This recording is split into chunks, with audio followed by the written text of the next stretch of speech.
Last class में हम लोग एक्सपेंडिचर पढ़े थे, आज भी बारी है एक्सपेंडिचर की, बट आज हम लोग बात करने वाले हैं एक्सपेंसेस के टाइप्स के बारे में बात करने वाले हैं, but on the basis of paid basis पे। किस बेसिस पे? पेड के टाइम बेसिस पे, ठीक है। पेड बेसिस पे हम देखेंगे कि एक्सपेंसेस के टाइप्स के बारे में देखेंगे। क्या देखने वाले हैं समझना। देखो, एक्सपेंसेस पेड बेसिस के पॉइंट ऑफ व्यू से दो प्रकार का होता है एक्सपेंसेस। एक होता है आउटस्टैंडिंग एक्सपेंसेस, एक क्या होता है? आउटस्टैंडिंग एक्सपेंसेस होता है। आई बात समझ में? और एक होता है प्रीपेड एक्सपेंसेस। क्या होता है? Prepaid expenses. एक होता है आउटस्टैंडिंग एक्सपेंसेस, दूसरा होता है प्रीपेड एक्सपेंसेस। अब सवाल उठता है सर ये आउटस्टैंडिंग एक्सपेंसेस का मतलब क्या है? आउटस्टैंडिंग एक्सपेंसेस का मतलब होता है एक तरह का अनपेड एक्सपेंसेस। क्या होता है? अनपेड एक्सपेंसेस, मतलब ऐसा खर्चा जो अभी तक आपने पेड क्या किया है? नहीं किया है। अगर मैं नॉर्मल वर्ड में बोलूँ, जैसे कि मान लीजिए, जैसे मैं आपको बोलूँ, जैसे मान लीजिए आपने एक वर्कर को बुलाया, ठीक है, आपने उसको बोला कि भाई देखो ये काम करना है, कितना रुपये लोगे? तो उसने बोला भैया 300 रुपये लूँगा। आपने बोला ठीक है चलो काम कर दो, तो उस वर्कर ने काम कर दिया, काम वाम हो गया, तो कायदे से आपको उसको पे कर देना चाहिए कि नहीं कर देना चाहिए? बट आपने बोला पे अभी नहीं किया, आपने उसको बोला कल आना पे पैसा लेने। क्या है ये? Outstanding expenses. Unpaid expenses normal language में, साधारण भाषा में अनपेड एक्सपेंसेस मतलब काम करवा लिए बट पैसा आपने नहीं दिया। समझ आया? लेकिन कॉमर्स के लैंग्वेज में, अकाउंटेंसी में आउटस्टैंडिंग एक्सपेंसेस का मतलब कुछ और होता है, कुछ और होता है। देखो क्या होता है कॉमर्स में, क्या होता है कि हमने आपको सिखाया था, अकाउंटिंग पीरियड कॉन्सेप्ट सिखाया था, और एक होता है करंट ईयर। आपको सिखाया गया था कि जो भी हम लोग डबल एंट्री सिस्टम पढ़ते हैं वो एक साल के लिए पढ़ते हैं, ठीक है। मतलब हमारा जो एक साल होता है पूरा 1 ईयर का होता है, और यहाँ पे हमारा जो 1 ईयर जो साल शुरुआत होता है वो जनरली 1 अप्रैल से शुरुआत होता है। जैसे मैं कोई ईयर ले लेता हूँ पर्टिकुलर, जैसे मान लीजिए 1 अप्रैल 2000 मैंने 22 ले लिया, तो 1 अप्रैल 2022 से शुरू होगा, और बच्चों खत्म कब होगा? ये 31 मार्च 2023 तक। ये कहने का मतलब है ये आप 1 साल का बनाते हैं। समझ में आया? मतलब एक ड्यूरेशन में बंधे हुए हैं हम लोग। तो मान लीजिए कोई खर्च है, वो खर्च इस साल का है। जैसे मान लीजिए आपके यहाँ वर्कर्स काम करते हैं और एक वर्कर को आप 10,000 पर मंथ सैलरी देते हो, तो कायदे से इस वर्कर का 12 महीने का सैलरी कितना हुआ? 1,20,000 रुपये। तो 1,20,000 रुपये करंट ईयर का क्या है? खर्च है। 1,20,000 रुपये करंट ईयर का क्या है? खर्च है। मतलब ये है कहने का कि ये जो 1,20,000 रुपये आपको पे करने वाले हो, आपको 31 मार्च 2023 तक पे पूरा क्लियर कर देना है। अगर नहीं किए हो मतलब फिर वो आउटस्टैंडिंग है। क्या है? मतलब 1 अप्रैल 22 से लेकर 31 मार्च तक, मतलब पहले देखो कि उस किस साल का खर्चा भैया। पता चला सर वो खर्चा 22-23 का है। हाँ ठीक है, 22-23 का 1,20,000 खर्चा बन रहा है, बट आपने उसमें से क्या किया है? 23 तक पूरा पैसा नहीं दिया आपने। मान लीजिए अभी तक कितना पेड किया है? 90,000 ही पेड किया है। कितना अनपेड है? बोलो बच्चों, अनपेड कितना है? 30,000 अनपेड है। तो 30,000 जो अनपेड है वो तुम्हारा कहलाएगा आउटस्टैंडिंग एक्सपेंसेस। क्या कहलाएगा? आउटस्टैंडिंग, मतलब ड्यूरेशन के हिसाब से। आया बात समझ में कि नहीं आया? तो यहाँ पे हम क्या कह सकते हैं? एक्सपेंसेस ऑफ करंट ईयर, मैंने ऐसा खर्चा, यहाँ पे एक्सपेंसेस मतलब रेवेन्यू एक्सपेंसेस की बात कर रहा हूँ मैं जब भी एक्सपेंसेस बोलूँ। तो expenses of current year, expenses of current year which not paid up to end of the current year, end of the current year, end of the current year, या एंड ऑफ द ईयर बोल लेते हैं, and of the year. मतलब खर्चा, एक ऐसा खर्चा जो करंट ईयर का खर्चा था, बट करंट ईयर क्या हो गया? पूरा एंड आ गया, बीत गया करंट ईयर, बट आपने पेमेंट नहीं किया, तो इसको क्या कहते हैं बच्चों? Outstanding expenses. ठीक है। अब आउटस्टैंडिंग एक्सपेंसेस सवाल उठता है कि सर ये एसेट्स है कि लाइबिलिटी है? अब ये एसेट्स है लाइबिलिटी, कभी भी याद रखना आउटस्टैंडिंग एक्सपेंसेस खर्चा नहीं है, या तो वो एसेट्स कहलाएगा या तो लाइबिलिटी। अब आप बताइए क्या है, लाइबिलिटी की एसेट्स है? फील क्या हो रहा है? एसेट्स में क्या फील होता है? हमारा सामने वाले के ऊपर पोजीशन बनता है, अधिकार बनता है, हमारा सामने वाले के ऊपर राइट्स बनते हैं। और लाइबिलिटी में क्या होता है? हमारे ऊपर बर्डन बनता है। क्या बनता है? बर्डन। तो बताओ यहाँ पर आपने खर्चा अभी तक काम करवा लिया, पैसा आपने नहीं दिया है, आपको क्या फील हो रहा है? बर्डन फील हो रहा है ना? क्या कहलाएगा? लाइबिलिटी। क्या कहलाता है? और बेटा एक करंट लाइबिलिटी कहलाता है। कौन सा लाइबिलिटी कहलाता है? Current liability. समझ में आया कि नहीं आया? और शायद मैंने बताया था कि नहीं बताया था कि लाइबिलिटी का बैलेंस हमेशा पता है क्या होता है? क्रेडिट होता है। लाइबिलिटी का बैलेंस क्या होता है? हमेशा नहीं बताया था तो अभी सीख लो। लाइबिलिटी का बैलेंस क्या होगा? क्रेडिट। तो इसकी जर्नल एंट्री क्या बनेगी? तो बच्चों इसकी जर्नल एंट्री ये बनेगी, क्योंकि ये लाइबिलिटी है तो ये तो कंफर्म हो गया आउटस्टैंडिंग एक्सपेंसेस क्या होगा? लाइबिलिटी तो क्या होगा? क्रेडिट ही होगा। आउटस्टैंडिंग क्या होगा? खर्चा क्रेडिट ही होगा। तो एंट्री बनेगा ऑल एक्सपेंसेस आर डेबिट, यानी कि एंट्री बनेगा एक्सपेंसेस अकाउंट डेबिट, क्योंकि एक्सपेंसेस तो हमेशा डेबिट ही होता है। जनरली एंट्री क्या करते हो? Expenses account debit to cash लिखते, बट आपने अभी पे किया है क्या? नहीं, तो फिर आपकी लाइबिलिटी है। तो नीचे एंट्री बनेगी टू आउटस्टैंडिंग एक्सपेंसेस अकाउंट। क्या लिखेंगे? To outstanding expenses account. देखो एंट्री याद करने का ट्रिक क्या है, यहाँ नरेशन लिख सकते हैं बीइंग एक्सपेंसेस ड्यू, मतलब ऐसा एक्सपेंसेस जो अभी तक ड्यू है, पेमेंट नहीं हुआ। ड्यू मतलब पेमेंट नहीं हुआ है, ड्यू है मतलब, समझ आया कि नहीं आया। तो देखो इसको याद करने का ट्रिक क्या है, आउटस्टैंडिंग एक्सपेंसेस सोचो लाइबिलिटी की एसेट्स है, सर लाइबिलिटी है, लाइबिलिटी का बैलेंस क्या होता है, क्रेडिट होता है। सर कंफर्म हो गया कि आउटस्टैंडिंग एक्सपेंसेस क्या होना है, क्रेडिट होना है, तो डेबिट तो एक्सपेंसेस होना ही होना है। समझ आया कि नहीं आया, ये याद रखने का ट्रिक है, कोई दिक्कत। तो ये होता है तुम्हारा आउटस्टैंडिंग। अब बारी आती है किसकी, प्रीपेड एक्सपेंसेस। प्रीपेड का मतलब क्या होता है, प्रीपेड का मतलब होता है नॉर्मल भाषा में एक्सपेंसेस पेड इन एडवांस, ऐसा खर्चा जो आपने एडवांस में दे दिया। तो नॉर्मल भाषा में अगर मैं बात करूं तो क्या होगा, अगर मैं नॉर्मल लैंग्वेज में अगर आपसे बात करूं तो क्या हो सकता है, जैसे कि अगर मैं बोलूं कोई वर्कर आया आपके पास, आपने बोला भैया काम करवाना, ये काम है भाई, काम कर देना। बोला ठीक है सर कर दूंगा।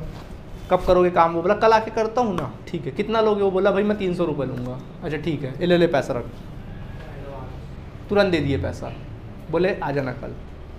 काम किया उसने, पैसा आपने पहले से दे दिया, क्या है ये, प्रीपेड नॉर्मल लैंग्वेज में। लेकिन अकाउंटेंसी में क्या होता है, अकाउंटेंसी में ईयर का बाउंडेशन होता है ना।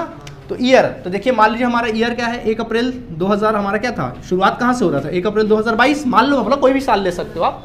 तो मान लीजिए आपका साल शुरुआत हो रहा है 1 अप्रैल 2022 से, और खत्म कब हो रहा है, 31 मार्च 2023 को आपका साल क्या हो जा रहा है, खत्म हो जा रहा है। बातें नहीं, तो 1 अप्रैल 2022 से आपका साल शुरू हो रहा है और खत्म कब हो रहा है, 31 मार्च 2023 को साल है। तो मान लीजिए कोई वर्कर आपके यहाँ काम करता है, उसके साल भर का खर्चा कितना है, साल भर का सैलरी कितना है, 1,20,000, साल भर का सैलरी है 1,20,000, बट आपने उसको पेड कर दिया 1.5 लाख रुपया। साल का सैलरी कितना है, 1,20, पेड कितना कर दिया, बताओ कितना एक्स्ट्रा पे कर दिया। तो कॉमन सेंस की बात है, 30,000 कब कर रहा होगा बॉस, अगले साल का। भाई उसका सैलरी बनता है साल भर का 1,20, बट आपने कितना पेड कर दिया उसको, होता है ना कई बार एडवांस में 1.5 लाख पे कर दिया, कितना एक्स्ट्रा कर दिया, मतलब 30,000 अगले साल का आपने इसी साल कर दिया। देना आपको कब था, अगले साल, बट दे दिया इस साल। मतलब यहाँ पर प्रीपेड का मतलब होता है कि एक्सपेंसेस ऑफ नेक्स्ट ईयर, खर्चा नेक्स्ट ईयर का है but paid in current year. Paid कर दिया कब आपने, करंट ईयर। समझ आया कि नहीं आया, इसको बोलते हैं प्रीपेड एक्सपेंसेस। क्या कहते हैं, प्रीपेड एक्सपेंसेस। तो देखो बच्चे लोग अब क्या करेंगे, इसका मतलब क्या हुआ, expenses of next year, expenses of next year which paid in current year, paid in current year, खर्चा अगले साल का था बट पेड कर दिया इस साल।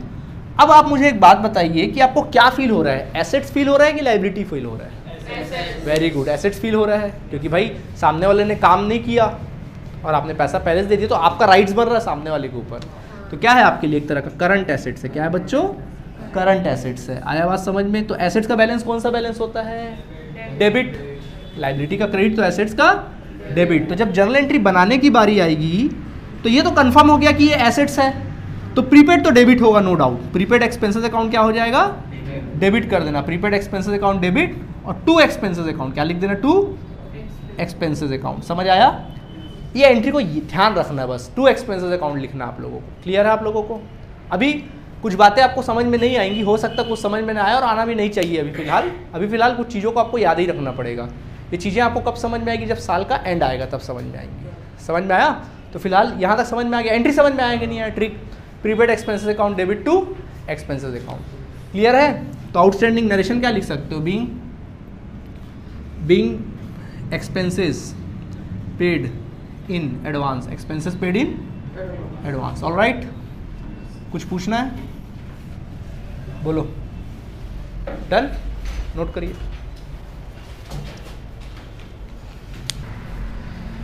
देखिए इसी तरीके से इनकम भी होता है, जिस प्रकार खर्चे 2 प्रकार के होते हैं वैसे ही आप लोगों की इनकम भी 2 प्रकार का होता है।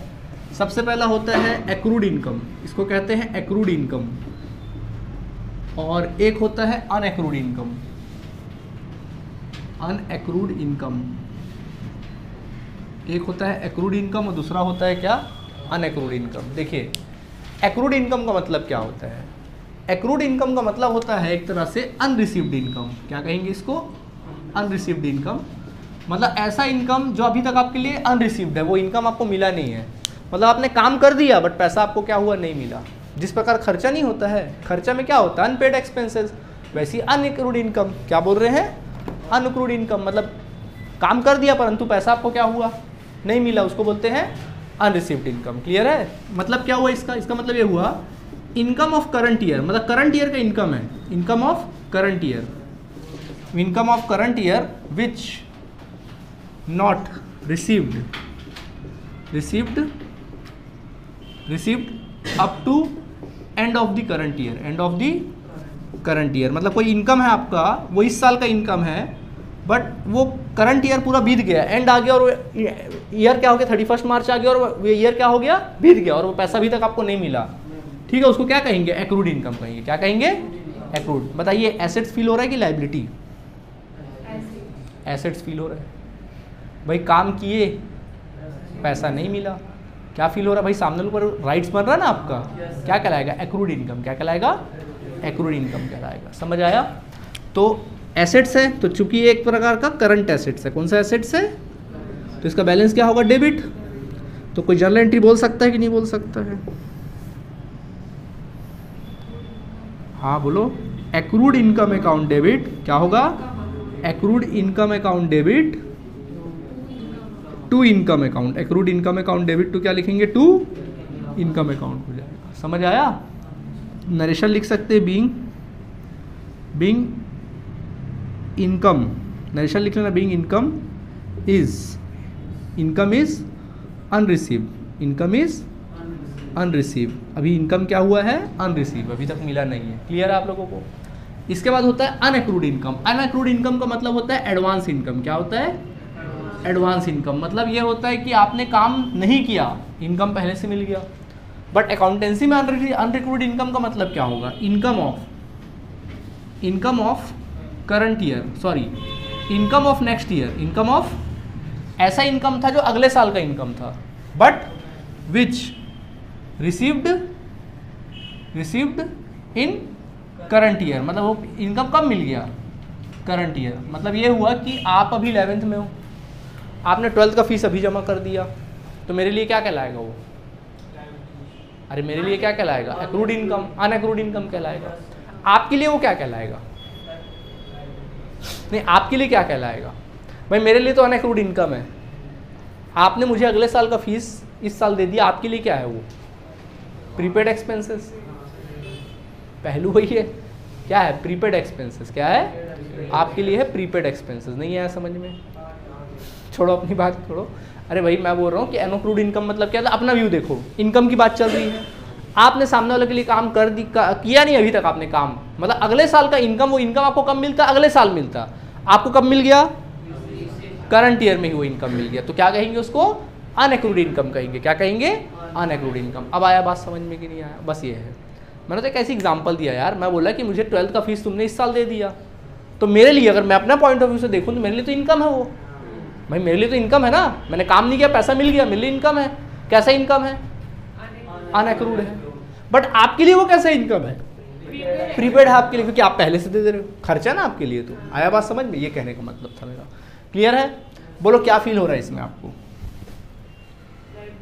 लायबिलिटी फील हो रहा है, करंट लायबिलिटी। क्या फील हो रहा है करंट लायबिलिटी। कौन सा बैलेंस होता है लायबिलिटी का, क्रेडिट बैलेंस होता है। ठीक है, तो जर्नल एंट्री क्या बन सकती है, very good, income account debit to unaccrued income account. क्या लिखेंगे टू अनएक्रूड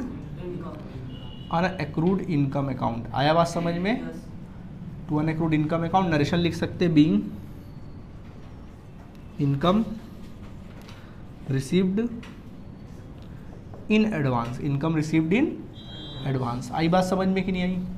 तो ये ऐसी एंट्रीज है, इसको याद रख लेना बस। ठीक है, कई बार हम लोग आउटस्टैंडिंग एक्सपेंसेस को खर्चा समझ लेते, दरअसल वो खर्च नहीं है, वो लायबिलिटी है। आउटस्टैंडिंग एक्सपेंसेस क्या होता है लायबिलिटी। प्रीपेड एक्सपेंसेस क्या होता है एसेट्स, खर्चा नहीं होता एसेट्स होता है। समझ में आया? और एक्रूड इनकम क्या होता है, वो भी एसेट्स होता है, इनकम नहीं होता है। और अनएक्रूड इनकम भी क्या होता है लायबिलिटी होता है, वो इनकम में खर्चे वगैरह नहीं होते। समझ आया? तो आज खर्चे के बारे में जाना आप लोगों को नहीं जाना, कोई दिक्कत इसमें आप लोगों को? तो कुछ एंट्रीज मैंने लिखा है, इसको थोड़ा समझ लेना, थोड़ा सा अच्छे से दिमाग में बैठा लेना, क्योंकि अभी जो मैं क्लास आपको पढ़ा रहा हूँ, मैंने लास्ट क्लास पढ़ाया एक्सपेंडिचर और कैपिटल एक्सपेंडिचर, रेवेन्यू एक्सपेंडिचर, वो क्लास, प्लस मैंने आपको पढ़ाया आज का क्लास। आउटस्टैंडिंग। और कल मैं आपको पढ़ाने जाऊंगा कुछ एक मिसलिनियस एक्सपेंडिचर, मिसलिनियस एंट्रीज पढ़ाऊंगा, कुछ स्पेशल एंट्रीज पढ़ाऊंगा कल के क्लास में मैं आप लोगों को। तो वो ये जो 3 क्लासेज है, इससे एग्जाम में एग्जामिनेशन वाले क्लासेज है, और इससे एग्जाम में क्वेश्चन आता ही आता है, मतलब कम से कम 5 नंबर का क्वेश्चन तो रहेगा ही रहेगा, जो टॉपिक है। तो एग्जाम में भी जब आप पढ़ोगे ना, तो ये 3 क्लासेस बहुत अच्छे से करके जाना आप लोगों को, क्योंकि मैक्सिमम क्वेश्चन, जैसे अगर आपको क्वेश्चन देगा जर्नल एंट्री का अगर आपको मान लीजिए 10 क्वेश्चन दिया, तो 10 में 7 क्वेश्चन इसी 3 क्लासेस से रहेंगी। आया बात समझ में? तो उसको बहुत अच्छे से करना है। जनरली बच्चे क्या करते हैं, शुरुआत की क्लासेस अटेंड करते हैं, सोचते हैं यार हम इतना कर लिए बहुत हो गया, लेकिन एंड के ही चीज़ें हम क्या कर देते हैं, मिस कर देते हैं, और वही चीज़ एग्जाम में आना है। आया बात समझ में? और हर साल आता ही आता है। ठीक है, तो चलिए यार एक्सपेंडिचर की कहानी खत्म हुई, बाकी चर्चा कल की क्लास में। टॉपिक वाइज करते आ रहे हैं हम लोग लाइन से, कोई दिक्कत? थैंक यू बच्चों।